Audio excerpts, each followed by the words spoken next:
Hi, my name is Lana Kim, and I'm an assistant professor in the Valdosta State University Department of Marriage and Family Therapy. I've recently co-authored an article with Knudson-Martin and Amy Tuttle. The title of this article is Toward Relationship-Directed Parenting, an example of North American-born, second-generation Korean-American mothers and their partners. Parenting, as we all know, can take on a variety of different forms, and the process is really influenced by a number of different factors, including direct lived experience, cultural ideology, social norms prescribed within the larger social context. And in 2012, Tuttle, Knudson-Martin, and Kim published an article that talked about this concept of parenting as relationship.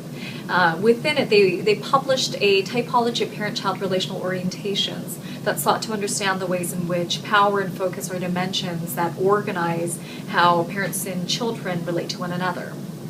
Our research at hand was motivated by a number of different intents, and something we were really interested about is this notion that Korean American parenting is really sort of written about in the literature from the perspective of first-generation immigrant Korean Americans and their second-generation children. So this article really sought to explore the ways in which second-generation Korean American parents born within either the U.S. or Canada approach the parenting process.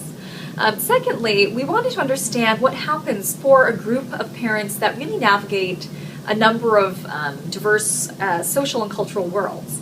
What we have found in our research is that there is a movement within the second generation Korean American parents to away from more traditionally hierarchical, rule-directed parenting approaches towards parenting with relationship at the forefront. I'm just going to read a couple excerpts from our research that highlight some of the shifts that are taking place. Earl is a participant that said the following. He said, "A lot of Asian culture parents will say, 'I know what's best for you, so you do whatever I say.' And regarding his own parenting, he says, 'I know that she's a little child, but I also think this is another person. I should respect her right.'"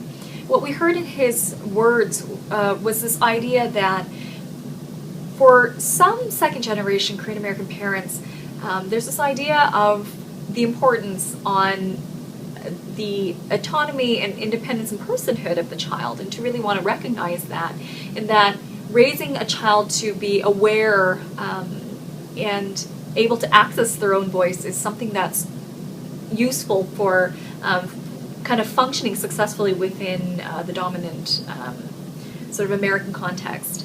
The second piece comes from Sylvia, and Sylvia said the following. "I have to bite my tongue. I have to give myself a timeout because my first instinct is to hit. That's how I was raised. I'll try to remove myself as quickly as possible if I feel like I'm going to lose my temper. But it's really, really difficult to be raised that way and then to grow up in a society that's completely opposite to how you were raised." What we heard from this was echoed by other participants in that Sylvia really thinks that it's necessary to be intentional when relationship is kind of at the forefront. And then brings in another perspective of how reverting then back to this focus on a rule-directed kind of parenting approach is really useful.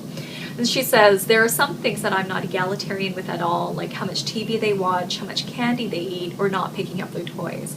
So what we heard from Anne is this idea that the quadrants within the typology of parent-child relational orientations is actually really fluid and based upon the circumstances in the unique context, that parents will be fluid within different contexts in the best interest of what they believe their children really need.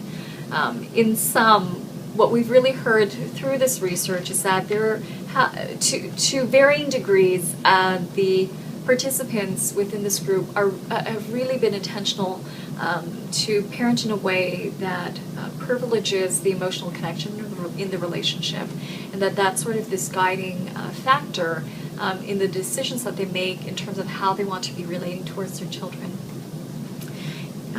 That's kind of a summary of our research in a nutshell, and we hope you take an opportunity to take a look at our article and let us know your thoughts. Thanks so much.